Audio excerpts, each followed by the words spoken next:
Hey everyone, welcome to Online Help Guide.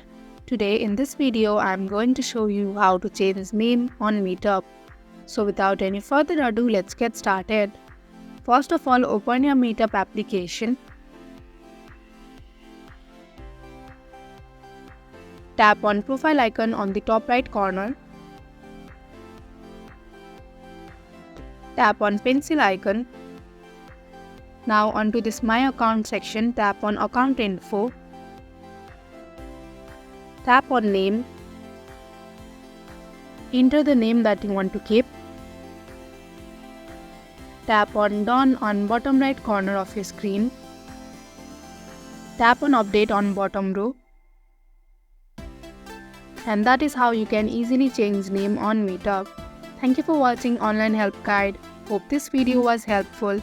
If it was, hit the like button and comment below your questions and feedback. Also, if you are new to our channel, subscribe and hit the bell icon so that you do not miss our upcoming videos.